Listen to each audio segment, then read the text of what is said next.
Virakti manyatra karoti pumsaha. Harir paramasmriti mugurasya.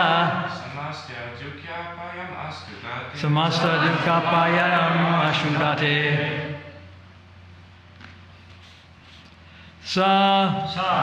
Those topics of Krishna. Or Krishna Katha. Shraddhanasya, of one who is anxious to hear. Vivadharmana, gradually increasing. Viraktim, indifference. Anyatra, in other things than such topics. Karoti, thus. Pumsaha, of one who is so engaged. Harahe, of the Lord. Pada anusmriti, constant remembrance of the lotus feet of the Lord. Nivritasya, one who has achieved such transcendental bliss. Samasta dukkha, all miseries. Apyayam, vanquished. Ashu, without delay. Date, executes. Translation: for one who is anxious to engage constantly in hearing such topics, Krishna Katha gradually increases his indifference towards all other things. Such constant remembrance of the lotus feet of Lord Krishna by the devotee who has achieved transcendental bliss vanquishes all his miseries without delay. Purport. We must, by Srila Prabhupada, we must certainly know that on the absolute plane, Krishna Katha and Krishna are one and the same. The Lord is the absolute truth, and therefore his name, form, quality, etc., which are all understood to be Krishna Katha, are non-different from him. Bhagavad Gita, being spoken by the Lord, is as good as the Lord himself. When a sincere devotee reads Bhagavad Gita, this is as good as seeing the Lord face to face in his personal presence. But this is not so for the mundane wrangler. Although the potencies of the Lord are there when one reads Bhagavad Gita, provided it is read in the way recommended in the Gita by the Lord himself, one cannot foolishly manufacture an interpretation of Bhagavad Gita and still bring about transcendental benefit. Anyone who tries to squeeze some artificial meaning or interpretation from Bhagavad Gita for an ulterior motive is not Shraddhana Pumsaha, one engaged anxiously in bona fide hearing of Krishna Katha. Such a person cannot derive any benefit from reading Bhagavad Gita, however great a scholar he may be in the estimation of a layman. The Shraddha-dana, or faithful devotee, can actually derive all the benefits of Bhagavad Gita because of the omnipotency of the Lord. He achieves the transcendental bliss which vanquishes attachment and nullifies all concomitant material desires. Only the devotee, by his factual experience, can understand the import of this verse spoken by Vidura. The pure devotee of the Lord enjoys life by constantly remembering the lotus feet of the Lord, by hearing Krishna Katha. For such a devotee, there is no such thing as material existence. And the much advertised bliss of Brahmananda is like a fig for the devotee who is in the midst of the transcendental ocean of bliss. Text 13, translation again by Srila Prabhupada. For one who is anxious to engage constantly in hearing such topics, Krishna Katha gradually increases his indifference towards all other things. Such constant remembrance of the lotus feet of the Lord Krishna by the devotee who has achieved transcendental bliss vanquishes all his miseries without delay. Mukam karoti vachalam pangam lagayate girim yat kripa taraham bande Shri Guru Dinatarane.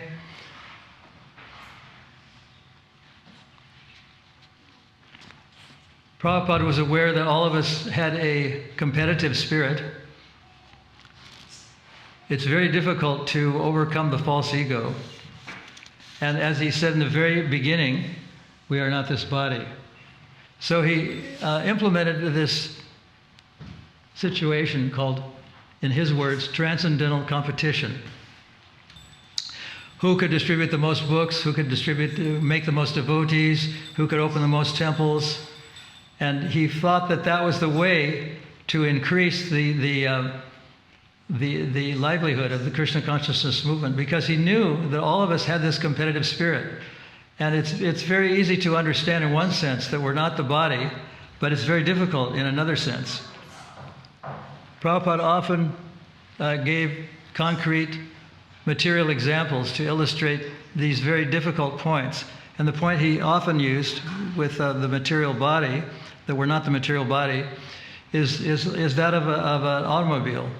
He said, if we're driving an automobile, we're not that automobile. And he gave the example of some instances of his life where he saw someone was driving a Rolls Royce, and another driver said, "Hey, Rolls Royce," thinking that the driver was the Rolls Royce. And in another instance, he saw a person who was very poor pushing a tela or a gurney in India, and another driver said to him, "Hey, tela," thinking that the tela wala was that the cart was the person. So transcendental competition, and very often Prabhupada talked about the difference between Brahmananda, or impersonal realization, which is very common. It's the most common realization in that part of the world, and Vaishnavism. And he mentioned that there has been an ongoing dispute for many years between the Vaishnavas and the Mayavadis. And he used the example of, and it's a very difficult thing to understand why Brahmananda is incomplete, although it is a step in the right direction. He used the example of a green bird entering a green tree. The example was that the green bird appears to merge into the green tree, but the bird has his individuality. So the Vaishnava maintains his individual self, even though it appears that he becomes one with the greater reality. So that's a practical example that Prabhupada gave to explain the difference between Mayavadism and Vaishnavism, which is not a very easy thing to understand. Another example he gave was when he came to Bhaktivedanta Manor one year, I think it was in 1973, he was transported from the Heathrow Airport to the Bhaktivedanta Manor in a helicopter. And as is very common in England, it was drizzly and rainy and cold that day. And the helicopter stopped over the lawn of Bhaktivedanta Manor, and the pilot was trying to wave the devotees away so that he could make a proper landing. They were all chanting Hare Krishna right below the helicopter. So after a while, they figured out that the pilot was trying to move them away so that he could make a landing. And Prabhupada gave a lecture that day, and in the lecture he said, all I could think of when I was in the helicopter was that I want to get down. And he used that as an example of the Brahma Jyoti realization, that it's incomplete. And he gave many examples of how great stalwart scholars and yogis had returned to this material world because there was an incompleteness in their Brahmananda realization. They weren't happy. And so they came back down to the material world, and he quoted many verses and quoted many examples of people who returned to the material world to open hospitals, to do certain kinds of welfare work, to get involved in movements that were supposedly benefiting humanity, because they were incomplete in their realization, because they craved devotional, craved rapport with human beings. There was a book written about 50 years ago called Megatrends by a guy named Mesbit, and one of his chapters was called High Tech, High Touch. And the meaning of that was that the more we engage in high technology, the more we crave human touch. And that's our experience. And Prabhupada has emphasized this, that the material civilization, although it's becoming more and more technical and more difficult to understand, we obviously crave the human touch. A little bit more about that later on. And in the purport, Prabhupada says that reading the Bhagavad Gita is as good as seeing Krishna face to face. So reading is very important because we can't see Krishna face. Of course, we can see Krishna face in his deity form and in his photographs. But if we read constantly, we can actually see Krishna. One verse says that Krishna is present in his holy name, that he's non-different from his holy name. He's non-different from his name. He's non-different from the words printed in the books. And that has to be emphasized a lot. So when we don't see Krishna, if we regularly read about Krishna from the Srimad Bhagavatam and Bhagavad Gita, we can have a sense that Krishna is not imaginary, but he's actually there. So it's also said in the purport that Vidura, who is a Mahatma, tells us that we can vanquish all miseries if we engage in Krishna consciousness. So there's a psychological benefit to chanting that we also can realize. Sometimes people that are not mature in Krishna consciousness think there is some benefit in chanting, and they think it's psychological or it's material, but it's a step towards becoming fully Krishna conscious, a step in the right direction. So one of the projects that I'm involved in is called Think Tank, and that is that we have to use our brains to think. And Prabhupada said that all of us should try to write something every day, even if it's just a few words or a few lines, but just to get into the idea of writing. That he said it will help us to realize Krishna's. There's a statement that was Think Tank is kind of like what Prabhupada used to write in the early Back to Godhead magazines. Sometimes he mentioned the Archbishop of Canterbury. And then one of the devotees who was in charge of Back to Godhead asked Prabhupada, he said, well, shouldn't we write articles that are somewhat topical and we should address the things that people are concerned with, like health and gender issues and various other things that are going through their mind. And he said, Prabhupada's answer was that yes, that we should write those kind of things in Back to Godhead, but they must be very expertly written.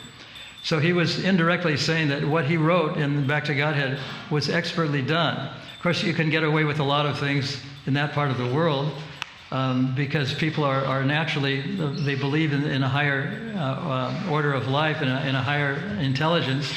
But Prabhupada said that for Back to Godhead, we have to do it in a very intelligent way. So now I'm going to read something that was written. One of the positions that we write about, one of the things that we talk about in Think Tank is that we have to address issues of the day. And one of the issues of the day is abortion. So this is written about abortion. The International Society for Krishna Consciousness, also known as the Hare Krishnas, is a spiritual movement that follows the teachings of Lord Krishna as found in ancient Indian scriptures, specifically the Srimad Bhagavatam and the Bhagavad Gita. The Hare Krishnas find guidance on the sanctity of all forms of life, and this includes the stance on abortion. According to the Srimad Bhagavatam, the unborn child is a spiritual soul and is on a journey through different forms of life. In the Srimad Bhagavatam, there is a story about Ashvatthama, a great warrior who attempts to murder the unborn Maharaj Parikshit. The story is considered as a clear example of the spiritual significance of the unborn child and how taking their life is never justified. Ashvatthama's attempt to kill Maharaj Parikshit is seen as a heinous act and serves as a reminder of the gravity of abortion. Furthermore, the Srimad Bhagavatam teaches that all beings have a right to live, and abortion violates this right. The Srimad Bhagavatam also emphasizes on the principle of nonviolence and respect for all forms of life. Therefore, abortion is seen as an act of violence against the unborn child and the mother. The Hare Krishnas therefore believe that abortion is a violent and unnecessary act that goes against the principles of nonviolence and respect for all forms of life as taught in the Srimad Bhagavatam. They promote alternatives such as adoption and encourage people to take a more responsible approach to sexuality. In addition to the spiritual and moral reasons, the Hare Krishnas also understand that the act of abortion can have severe physical, mental, and emotional consequences on the woman who has undergone it, and such consequences are not desirable. They have a well-established adoption program with the intention of providing loving homes for children. In conclusion, the Hare Krishnas follow the teachings of Lord Krishna as found in ancient Indian scriptures, specifically the Srimad Bhagavatam, which holds a strong stance against abortion. They believe that abortion is a violent and unnecessary act that goes against the principles of nonviolence and respect for all forms of life. They encourage alternatives, such as adoption and responsible approach to sexuality. Now, one may ask, that's a very incisive and correct position paper. It's actually meant for the general public and not for devotees. So the question naturally arises, who wrote it? That we want to know who wrote it. Actually, we should better ask what wrote it, because it wasn't written by a human being, it was written by a machine. And it was written in about 1 or 2 minutes. And the question asked into the machine was, please write an essay on the Hare Krishna stance on abortion, including reference to Srimad Bhagavatam, specifically Ashwatthama attempting to murder the unborn Maharaj Parikshit. So this is where technology has so-called advanced to, that we can ask something in a very simple way, and within a minute or two we can get a well-written answer. A very popular person, you've probably not heard of him, his name is Jordan Peterson, says that this method of writing is actually superior to my method of writing. So that is one thing that happens when people are replaced by technological things. I was reading about the liberation of Dhruva Maharaj. Dhruva Maharaj was not an ordinary person. He's been given a place in Vaikuntha Loka in the pole star, and he's not at all ordinary. He was a very advanced devotee, and even at a very young age, at the age of 5, he tried to seek Krishna out in the forest and underwent great austerities. So in the purport, Prabhupada talks about how monarchy is actually better than democracy, but since monarchy has been abolished in most of the countries of the world and been taken over by democracy, democracy is full of people who are trying to get money to pad their own homes or their own meals or whatever. So whether it's monarchy or democracy, it is corrupt.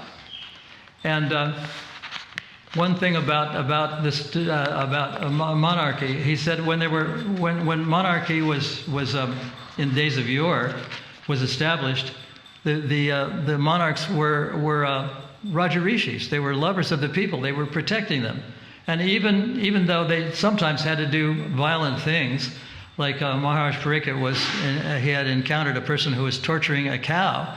And he was drawing his sword and he was going to kill the offender, but he was doing it to protect the citizenry.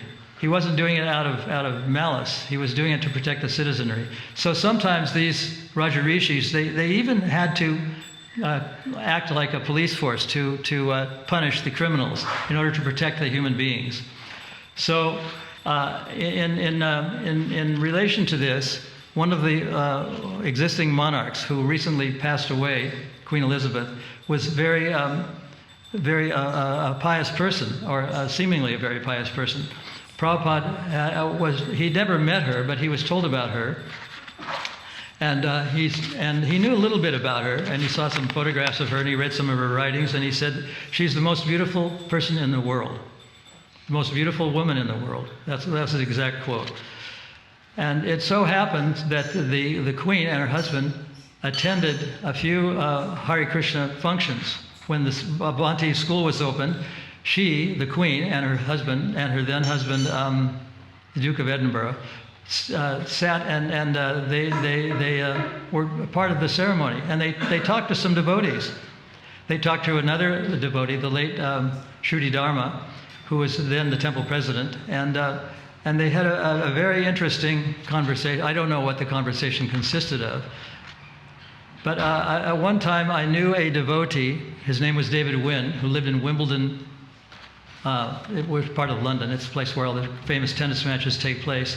He was the sculptor of record for all the coinage and notes that the British Empire made. And he was asked at one time to make a sculpture of the Queen. And in order to do that, he used some calipers. I don't know if you know what calipers are, but they're a way of measuring the distance between things, like in the face, the distance between the eyes and the ears and the eyes and the mouth. That's what a caliper is. And he told me after this happened that the Queen was very surprised. She said, "I'm surprised that many others sculptors didn't use calipers. They were just," and I think they thought that she was too sacred to touch. But somehow or other, he used the calipers, and his work has been very much lauded by the British Empire. He's the official. And then it's been said that Queen Elizabeth, when she visited the home of a person who was a hunter, who had killed many deers and stags, he had mounted the heads and the busts of the stags that he had killed on the wall. They had been taxidermied or somehow made to look alive. They weren't alive, but they were made to look alive. And it's on record that she said, or it's told that she said, "I hope he didn't suffer too much."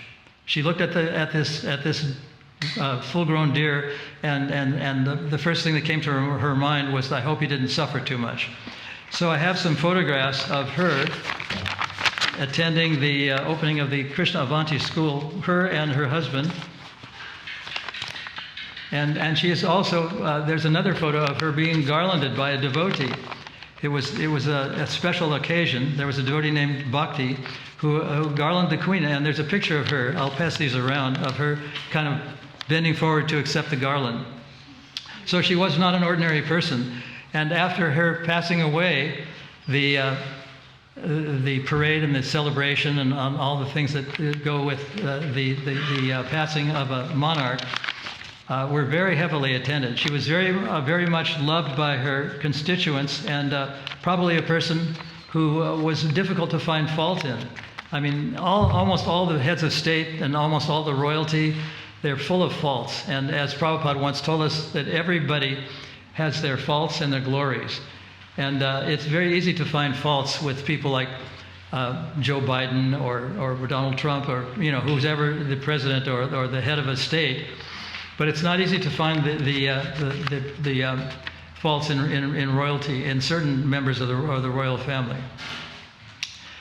And her son, who is also somewhat pious, but not truly, was described as by the late princess of his wife as a blood sport junkie, because he hunts foxes. So that's what the royals do. They hunt, and they do lots of sinful activities. So these are some of the things that go on, unfortunately. And that's the difference between monarchy of yore and monarchy today. And that's one of the reasons why monarchy was abolished. Actually, there was a time when the slave trade was very common in England. And the slave trade was very common because the slaves were taken out of their homes and tribes at gunpoint and knife point in Africa. And the reason that they were used was that they harvested sugar in the West Indies plantations. And the plantations were owned by very wealthy Englishmen. And it had to be harvested very quickly, because if left alone, sugar becomes alcoholic, and it becomes very, very toxic. It's toxic anyway, but it becomes even more toxic if it's left alone. So when there was a proposal or a motion for a law to be passed in Parliament that the slave trade should be abolished, many of the people that were in the Parliament were plantation owners, and they wanted sugar in their tea. So this thing was not passed. It was definitely not passed. So one of the prime ministers, but they sort of knew that they were doing things wrong, these slave traders. And for this reason, they weren't flying the Union Jack. They were flying flags that belonged to England and Netherlands and Italy and places like that, because they kind of knew that what they were doing was wrong. So one of the prime ministers thought to outsmart them. And he thought that, well, we'll make a proposal to the Parliament that all British ships must fly the flag of the British Empire, the Union Jack. So and that passed because it was an obvious thing that if you're piloting a British ship, you have to fly a British flag. So that was the end of the slave trade in the UK, and then the Americans unfortunately took up the slave trade with cotton, and so it wasn't abolished everywhere, but it was abolished anyway. That's part of history. So are there any questions or comments on anything that I've talked about, or anything in general?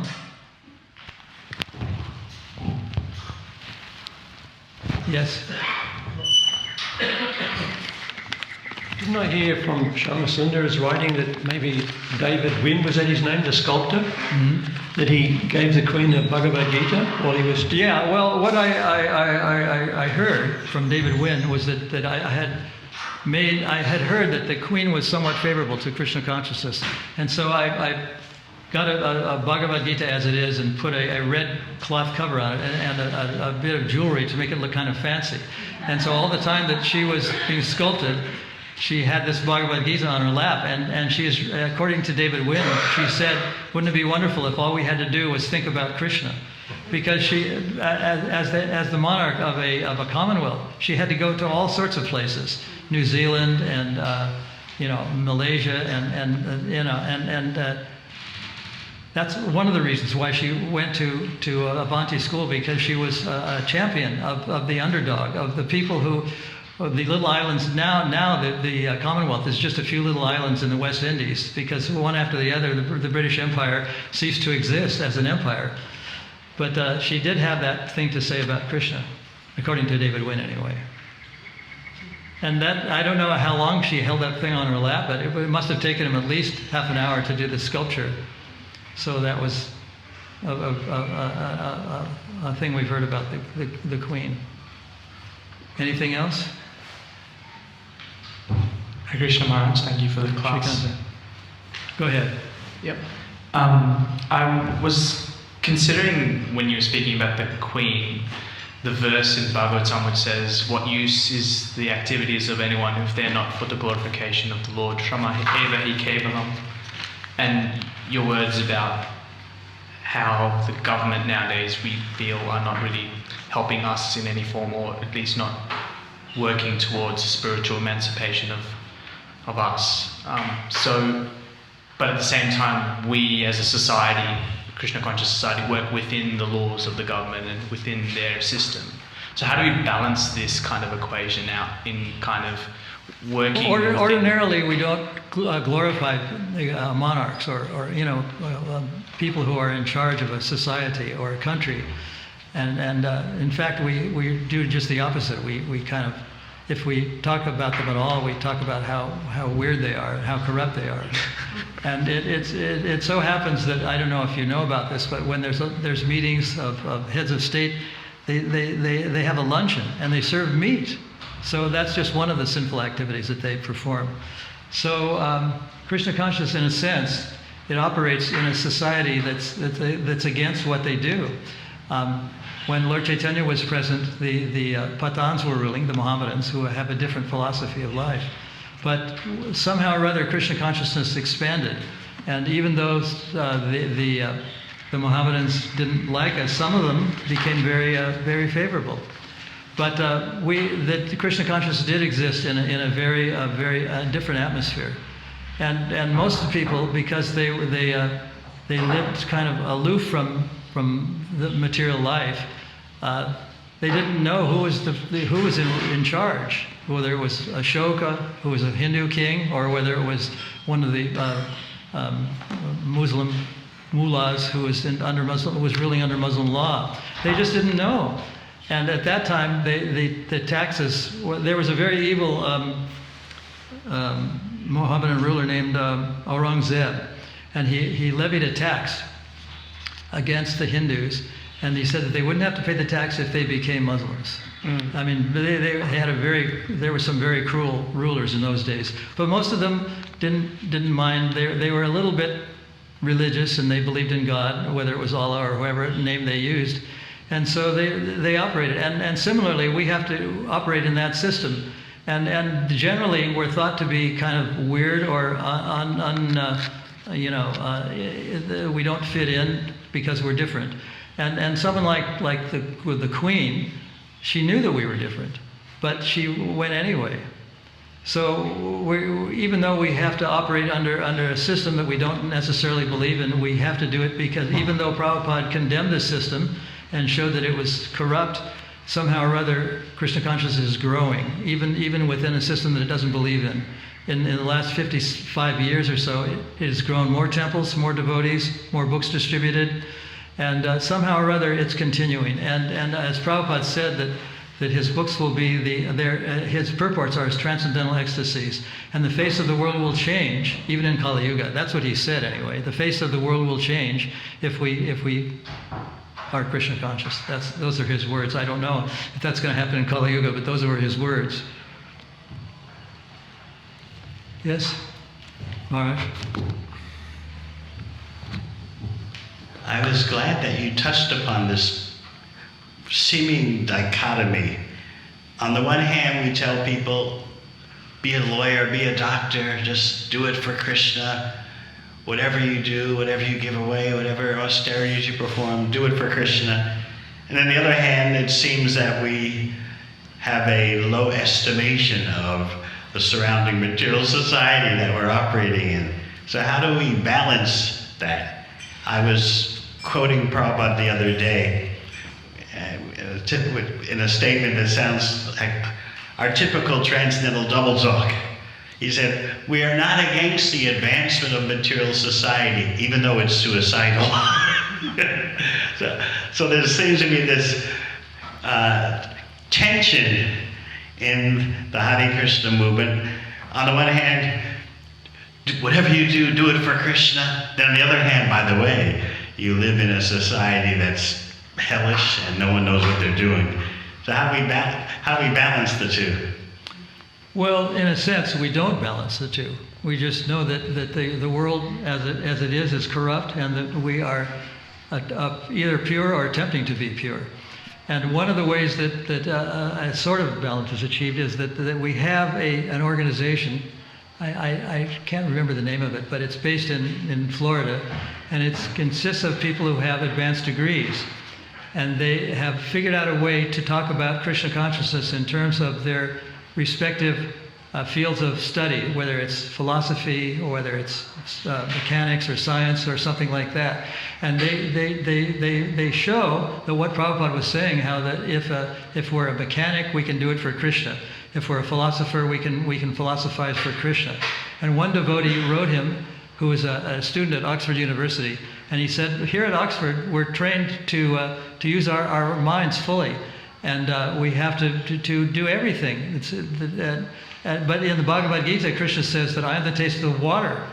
So how do we balance the two things?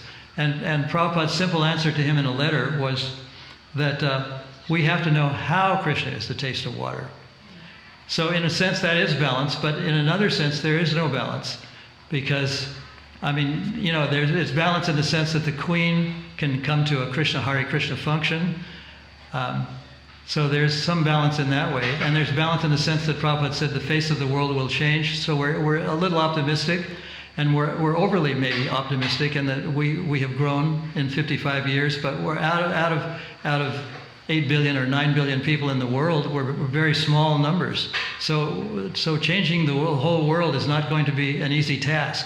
In fact, it's kind of a thankless task to preach. As anyone who distributes books knows, you might get 100 no's before you get one yes. So it's not an easy task. And somehow or other, even though there was warfare during Prabhupada's time, during his journey on Earth, there was a war in Vietnam.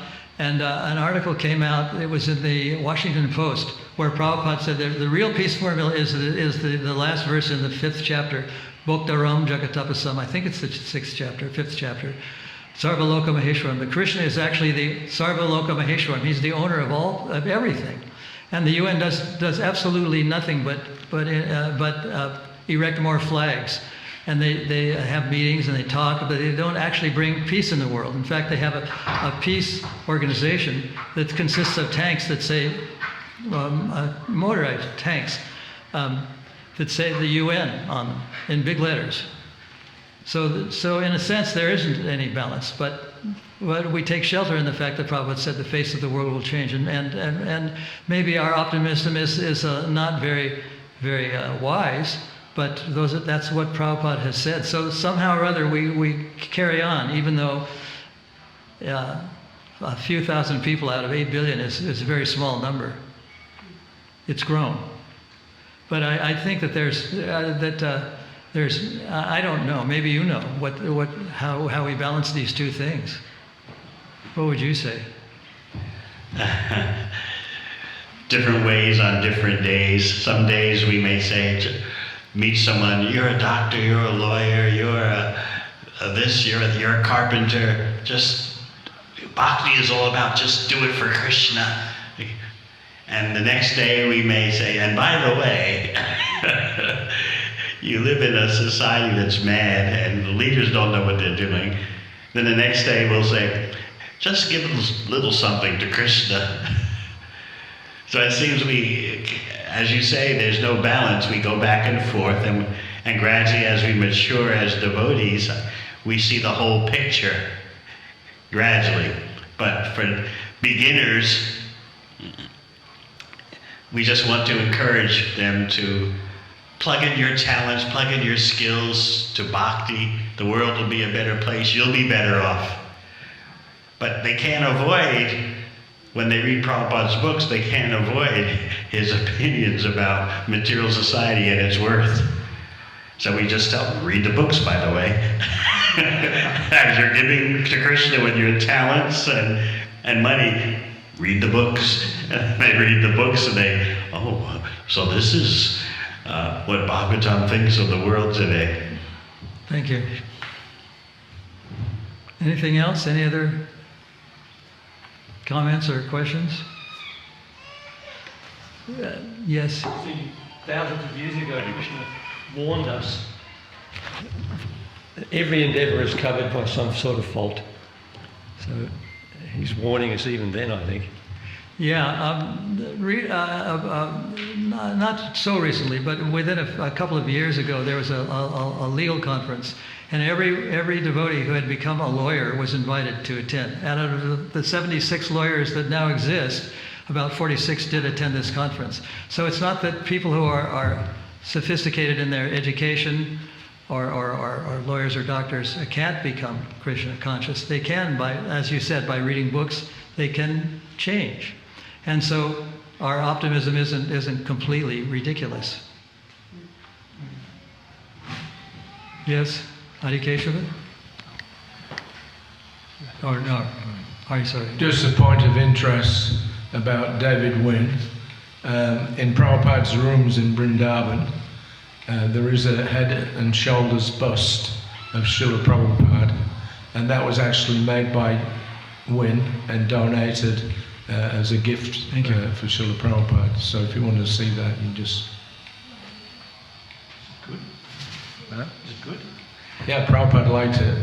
He's an example of a very accomplished individual who became Krishna conscious. To some degree.